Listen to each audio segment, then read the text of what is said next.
এই সংবিধানের দোহাই দিয়ে একদল বাগছে, আবার এই সংবিধানের দোহাই দিয়ে আরেক দল কোক বাপসাপ লইতেছে। ভাষা কিন্তু একই, কোন ভাষা কি এক, পদ্ধতি এক, শব্দ এক, নিয়োগ পদ্ধতি এক, কিন্তু শিখলামটা কি? কিছুই শিখলাম না। আল্লাহ পাক ফেরাউনকে বলেছিলেন, তোর বডিটা আমি শুটকি বানায় রাখবো। কেন? যাতে করে তোরে দেখে যোগে যোগে মানুষেরা কি নিতে পারে। কিন্তু ফেরাউনের লাশ জাদুঘরে আছে নাকি নাই? জাদুঘরে তারা যায় নাকি যায় না? কিন্তু শিক্ষা কি নেয়? সংবিধান তৈরি হবে মানুষের কল্যাণে। কোরআন কি সংবিধান না? বলেন, কোরআন কি? এটা বানাইছে কে? মানুষের কল্যাণে না অকল্যাণে? কল্যাণে। এখানে পরিবারের কথা আছে, ছেলে মেয়ের কথা আছে, স্ত্রীর কথা আছে, এতিমের কথা আছে, জমি জমার ভাগ করার কথা আছে, ফৌজদারি দণ্ডবিধির কথা কোরআনে কি আছে? এখানে যুদ্ধ নীতি আছে, পররাষ্ট্র নীতি আছে, স্বরাষ্ট্র নীতি আছে, শিক্ষা নীতি আছে। এটা একটা সংবিধান। আর আল্লাহ পাক বলছে, সুন্নাতা মান কাদ আরসালনা ক্বাবলাকা মির রুসুলিনা ওয়ালা তাজিদু লিসুন্নাতিনা তাহবিলা। আল্লাহর সংবিধান পরিবর্তন করা যায় না। এটা থাকবে কতদিন? তারও পরেও থাকবে। সুবহানাল্লাহ। কোরআন কি কখনো পরিবর্তন হবে নাকি? এটা লিখে রাখছে আল্লাহ কোথায়? এখন সংবিধান হবে মানুষের কল্যাণে। কিন্তু আমাদের কপাল এত খারাপ, সংবিধানটা যারা ক্ষমতায় গেছে তাদের কাছে সংবিধানের ব্যাখ্যা একরকম, যারা বাইরে থাকে তাদের কাছে সংবিধানের ব্যাখ্যা কি? এ কথা সত্য নেই। অতীতে যারা দেশ চালাইছে তারাও সংবিধানের দোহাই দিয়ে মানুষের উপরে জুলুম করছে, নিজেরা ক্ষমতায় থাকার জন্য এদিক সেদিক করছে, এবং এটা বর্তমানেও হচ্ছে, ভবিষ্যতেও হবে। তার কারণ হইল এটা দোষটা মূলত ক্ষমতার। বলেন কিসের? ক্ষমতার চেয়ারটা বড় ভয়ানক, ক্ষমতার চেয়ারটা বড় ভয়ানক। যদিও আমাদের দেশে কিছুটা পরিবর্তন কিন্তু হয়েছে। আগের মতো লুটতরাজ করে খাইবেন এই সুযোগ আপাতত নাই, কারণ বাংলাদেশের 18 কোটি মানুষের কাছে 18 কোটি ক্যামেরা আছে। কথা কি আছে? কোনো কিছু ঘটলে এখন কি করে? ভিডিও করে। বলেন কি করে? আগের মতো এত কিছু যে খাবে না তা না, খাবে তো, কিন্তু আগের মতো আর সুযোগ নেই। আগের মতো সব করে ফেলবেন এটা আপনি পারবেন না, কারণ আপনি কোথায় কি করতেছেন। ইদানিং তো এমন অবস্থা হয়েছে, একজন আমার ওই দিন মেসেজ দিয়ে কে, হুজুর কি যে শুরু হয়েছে, বউ তো মারা জানা, বউ ক্যামেরা করে। এরকম ভিডিও আসে নাকি আসে না? বউরে পিড়াইতে গেছে, বউ রেকর্ড করতেছে যে আমি রেকর্ড করতেছি, তোটা ছাইড়া দেবো রেকর্ড। এখন বলেন, দুনিয়ার ক্যামেরাকে ভয় পাই, কিন্তু আমাদের পেছনে চিরস্থায়ী ক্যামেরা কে লাগাইছে? অকুল্লা ইনসানিন আলজামনাহু তায়রাহু ফি উনুকিহি ওয়া নুখরিজু লাহু ইয়াওমাল কিয়ামাহ। আল্লাহ পাক বলছে, আমি তোমাদেরকে রেকর্ড করি, আমি হাসরের মাঠে এই রেকর্ড তোমাদের হাতে ধরায়। তো কথা বলছিলাম সংবিধান নিয়ে। শোনেন, সংবিধান হবে মানুষের কল্যাণে। সংবিধান যেন না হয় মানুষকে অত্যাচার করার জন্য। ফেরাউন যে মানুষ মারছিল, হেতেও কিন্তু নিজের সংবিধানের কি দিছে? দোহাই দিছে। মানে সংবিধান নিজে তৈরি করে ইউজাব্বিহুনা। ফেরাউনের সংবিধানের একটা আর্টিকেল হলো ইউজাব্বিহুনা আবনাআকুম ওয়া ইস্তাহইউনা নিসাআকুম। ফেরাউন সাংবিধানিকভাবে আইন করছে, আমার দেশে ছেলে সন্তান হইলে হত্যা করো, মেয়ে হইলে ছেড়ে দাও। এটা তার সংবিধানে ছিল, কিন্তু তার সংবিধান তারে রক্ষা করতে পারছেনি। নমরুদেরও একটা সংবিধান আছিল। কি কে বলে?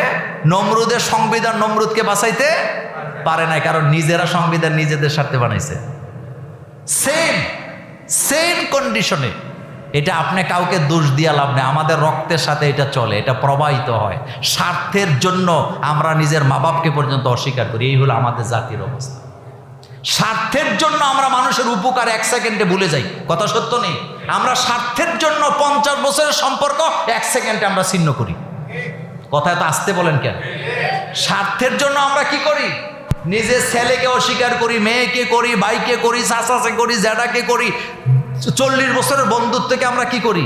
স্বার্থের জন্য আমরা অস্বীকার। এই জিনিসগুলো আমাদের সমাজে আছে নাকি নাই? এই স্বার্থ দিয়া কখনো মানুষ চিরস্থায়ী হতে পারবে না, কারণ সে মানুষের হায়াত একেবারে কম। মানুষের হায়াত দিনে দিনে বাড়ে না কমে? বলেন তো, বাড়ে না কমে? আমাদের সামনে আমরা কত মানুষের অধপতন দেখছি, কত পতন দেখছি, কিন্তু আমরা কি পতন থেকে শিক্ষা নেই?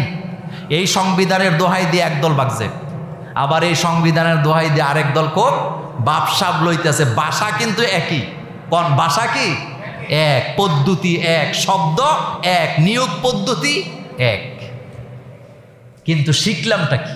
কিছুই শিখলাম না।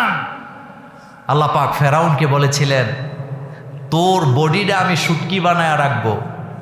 কেন? যাতে করে তোরে দেখে যোগে যোগে মানুষেরা কি নিতে পারে। কিন্তু ফেরাউনের লাশ জাদুঘরে আছে নাকি নাই? জাদুঘরে তারা যায় নাকি যায় না? কিন্তু শিক্ষা কি নেয় না। একজন গাঁজাখুর, নেশাখুরের জীবন ধ্বংস, তার কিডনি শেষ, তার পরিবার শেষ, তে নিজে শেষ, তে হাঁটতে লাগলে ডান দিকে চলে যায় বাম দিকে। এগুলি দেখার পরেও নতুন করে নেশায় যুক্ত হয় নাকি হয় না? শিক্ষা নেয় নাই। ধরা পড়লে যে তার আড্ডি গুড্ডি শেষ হইব, এটা চুরি করার আগে জানে নাকি জানে না? কিন্তু তে কি শিক্ষা নেয়?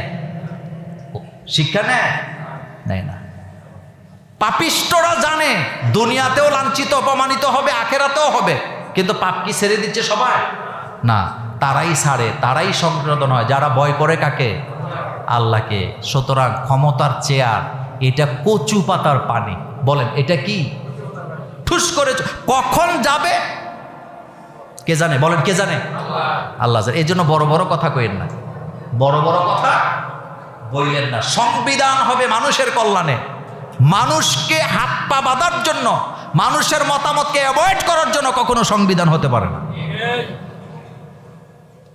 প্রত্যেকটা কাজ হবে মানুষের কল্যাণে। পৃথিবীতে অনেক দেশ আছে সংবিধানই নেই, এরকম দেশ আসেনি? তো তাদের দেশ কি ভালো চলে না খারাপ চলে? আপনি কি জানেন এই যে ইংল্যান্ড, যেটা ওদের তো লিখিত কোনো সংবিধান নেই, কিন্তু তাদের দেশ, তারা কি আমাদের চেয়ে খারাপ চলে নাকি? ব্রিটিশদের কাজকর্ম আপনারা বলেন তো, যারা মুরব্বী আছেন, ব্রিটিশরা যে আমাদের দেশে ব্রিজ টিরিজ করে গেছে, বিল্ডিং করে গেছে, এগুলো এখনো আছে নাকি নাই? চিন্তা করেন তো তাদের ব্রেন তারা কিভাবে কাজ করে গেছে। ব্রিটিশের করা বিল্ডিং এখনো বাংলাদেশে দাঁড়ায় আছে, ব্রিটিশের করা রেল লাইন, রেল ব্রিজ এখনো মাথা উঁচু করে দাঁড়ায় আছে, আর আমরা কালকে করলে পরশুদিন ভাঙ্গিয়া ফুরি যায়। আইন দিয়া, নিজের মন গড়া সংবিধান দিয়া মানুষকে পরিচালিত করা যায় না। মানুষের রায়, দুই রায় একই দিনে নিয়ে একটা বাদ দিবেন, আরেকটা মানবেন। তার মানে যেটা আমার জন্য সুবিধা এটা মানবো, যেটা আমার জন্য অসুবিধা এটা বাদ দেবো। এইরকমের একটা কোরআনের আয়াত সূরা বাকারায় আছে নাকি নাই? এটা বলে আলোচনাটা আজকে শেষ করি। আল্লাহ পাক কোরআনুল কারিমে বলছেন, আফাতুমিনুনা বিবাদিল কিতাব ওয়া তাকফুরুনা বিবাদ। তোমরা কি কোরআনের কিছু মানো আর কিছু মানো না সুবিধাজনকভাবে? যেটা তোমার পক্ষে যায় এটা কোরআনের আয়াত মানো, আর যেটা পক্ষে জানা এটা তুমি মানো না। এটা কি তুমি করো? যদি করো তাহলে আমি তোমাকে দুনিয়াতে লাঞ্ছিত অপমানিত করবো এবং আখেরাতে আমি তোমাকে কঠিন শাস্তি দেব। এ কথা কার? তো দেখছেন না কিভাবে মিলে? এই সেম অবস্থা আমরাও আছি, এই সেম অবস্থা। এটা শুধু রাষ্ট্রের ব্যাপার না, আমাদের এলাকায় এরকমই। যেটা আমার পক্ষে যায় আমি আছি, যেটা আমার বিপক্ষে যায় আমি এখানে নাই। এই অভ্যাস আমাদের মধ্যে আসেনি? জুমুরে নাই। স্বার্থের জন্য, স্বার্থ আগে, স্বার্থটা, এই স্বার্থের ঊর্ধ্বে মানুষ যতক্ষণ উঠতে না পারবে ততক্ষণ পর্যন্ত সে পরিচ্ছন্ন মানুষ হতে পারবে না। আপনি জুমুরে সর্দারি করেন, আপনার ছেলে যদি অন্যায় করে আপনি তাকে ওই শাস্তি দিবেন যেই শাস্তি সে তার অন্যায়ের কারণে পাওয়ার যোগ্য। আপনার ভাতিজা অন্যায় করছে, নাতি করছে, পাড়ার লোক করছে, আপনার বংশের লোক করছে, আপনি তাকে তেমনটাই শাস্তি দিবেন যতটুকু সে পাওয়ার যোগ্য। আপনি তারে বাঁচানোর চেষ্টা করবেন না। হযরত ওমর রাদিয়াল্লাহু তাআলা আনহু নিজের ছেলেরা ছাড়ছেনি? হ্যাঁ, ছাড়ে নাই। এটা হলো ইসলাম, এটা হলো ইসলামের শিক্ষা। আল্লাহ পাক আমাদেরকে কবুল করুক, আমরা বলি আমিন।